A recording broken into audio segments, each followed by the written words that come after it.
안녕하세요, 육아동지 여러분. 아육톡입니다. 우리 아이가 집중을 잘 못하고 산만한 모습을 보일 때 우리 아이 ADHD 뭐 그런 거 아닌가? 이런 고민 누구나 한 번쯤은 해보셨을 거예요. 이번 영상에서는 ADHD란 무엇인지, 어떨 때 ADHD를 의심해 봐야 하는지, 만약에 의심이 된다면 양육자로서 어떤 대처들을 할 수 있는지 한번 말씀드려 볼게요. ADHD 하면 떠오르는 모습은 어떤 걸까요? 이제 많은 사람들이 미디어 속에 나오는 가정이나 학교에서 사람들에게 거칠게 말과 행동을 하는 모습을 떠올릴 것 같아요. 그래서 우리 아이 혹시 ADHD 아니야? 이렇게 생각하더라도 또 그 정도는 아니잖아. 이렇게 넘어가실 수도 있고요. 그런데 저희가 TV나 미디어 속에서 접하는 ADHD 아이들의 모습은 사실 굉장히 그 정도가 심하다고 볼 수가 있거든요. 친구들이랑 크게 트러블도 없고 일상생활에서 별로 문제 없이 잘 지내고 있는데 수업 시간에 조용히 딴 생각을 하는 아이, 이런 아이들의 경우는 과잉 행동이 없는 ADHD일 수도 있거든요. 별다른 문제가 없으니 괜찮은가 보다 하다가 나중에 발견되는 경우도 있고요. 또는 남자애들이 다 좀 유별나고 산만하지 이러면서 넘기다가 아이가 자라면서 이런저런 문제가 생겨서 기관을 찾게 되는 경우도 있어요. 저희가 임상 현장에서 만나는 아이들 중에 많은 비율이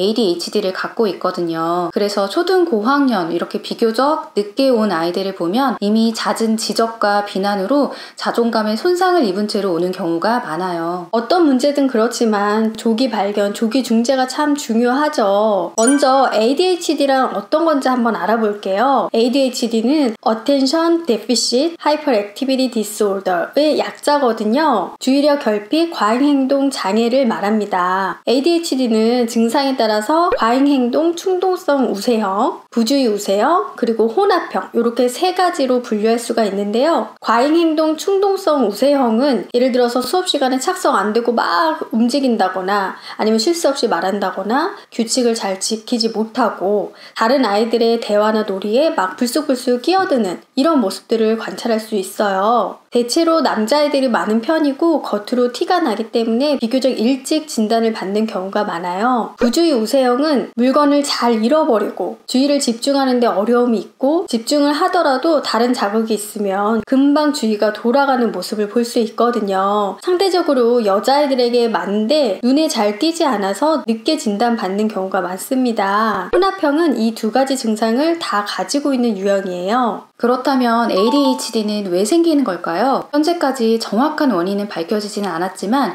유전적인 원인이 크다고 알려져 있어요. 예를 들어서 부모가 ADHD를 갖고 있는 경우에 자녀가 ADHD를 가질 확률이 30에서 80%까지 된다고 해요. 그렇지만 단순히 부모가 ADHD면 아이도 ADHD가 된다 이런 건 아니고 여러 유전자가 영향을 주는 복잡한 방식으로 이루어진다고 해요. ADHD를 가지고 있는 아이들의 뇌 연구를 보면 뇌의 전전두엽 기능이 일반 아이들에 비해 저하된 상태이거든요. 전전두엽의 기능은 쉽게 말하자면 행동을 통제하고 주의를 집중하는, 집중력을 유지하는 기능인데 이 부분이 덜 활성화되어 있는 거죠. 그래서 여러 번 반복해서 말했는데도 아이가 자기 행동을 조절하고 주의를 기울이는 게 어려운 게 이 ADHD 아이들의 특성이거든요. 만약 어떤 경우에 ADHD를 의심해 봐야 할까요? 라고 물으신다면 만 5세 영유아기 아이들까지는 산만해 보이는 행동들도 정상 발달 과정으로 볼 수 있어요. 그런데 아이가 만 6세 이후에도 기관에서 친구들이랑 다툼이 계속 잦거나 어린이집, 유치원, 초등학교 선생님으로부터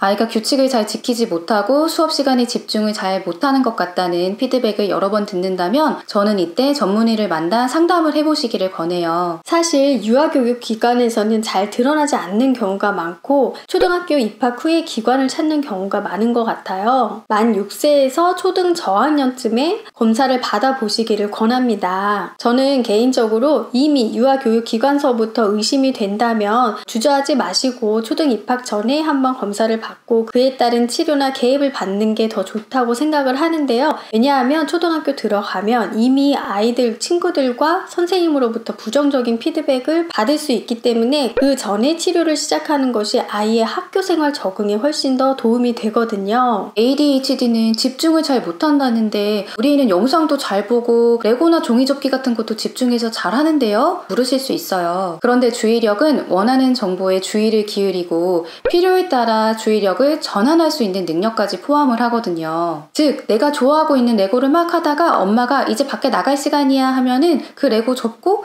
이제 외출하는 걸로 주의를 돌릴 수 있어야 하는 거죠. 수업 시간을 예로 들면 이제 미술 시간이 끝나고 국어 시간이 되었는데 저는 그림 그리기 더 할 건데요? 이렇게 한다면 주의 전환이 어려운 거라고 볼 수 있어요. 진단은 임상적 평가와 소아정신과 전문의와의 면담을 통해서 이루어질 수가 있습니다. 만약 우리 아이가 ADHD가 의심이 된다, ADHD인지 아닌지 알고 싶다 하면 소아정신과를 방문하시면 돼요. 안내드리는 사이트에서 소아정신과를 찾아보실 수 있어요. 소아정신과에 방문을 하면 저희가 예전에 영상에서 말씀드렸던 종합심리검사와 함께 전산화된 주의력 평가를 하고 전문의와의 면담을 통해서 ADHD를 진단받을 수 있어요. 보통은 만 6세 이후에 진단을 받는데요. 가장 대표적인 ADHD 치료 방법으로는 약물 치료가 있어요. 그런데 많은 부모님들께서 약물 치료? 우리 아이 약을 먹인다고? 좀 걱정하고 많이 거부감을 느끼는 경우도 많거든요. 예전에 실제로 기관에서 어머님한테 약물 이야기를 드렸을 때 화내신 어머님도 계셨거든요. 그런데 ADHD 치료에서 가장 기본이 되고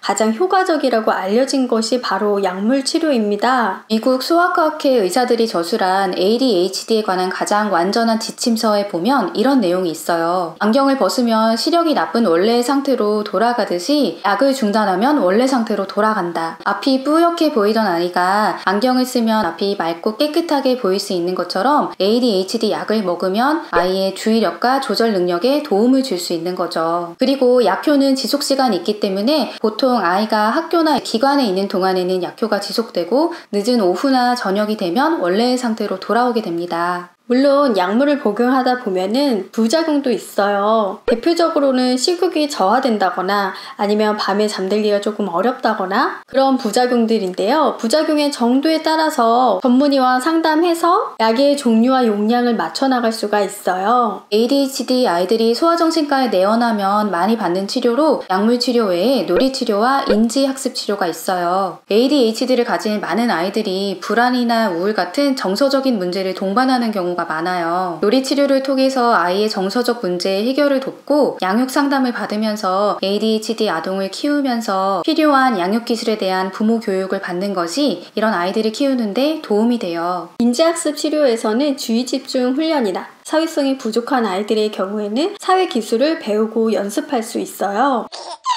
네, 이번 영상에서는 ADHD에 대해서 부모님들이 궁금해할 수 있는 부분들에 대해서 말씀드렸어요. 저희 영상이 도움이 되셨다면 구독 눌러주시고 좋아요도 꾹꾹 눌러주시고 알람도 따르릉 울려주세요. 육아동자 여러분, 다음에 또 만나요.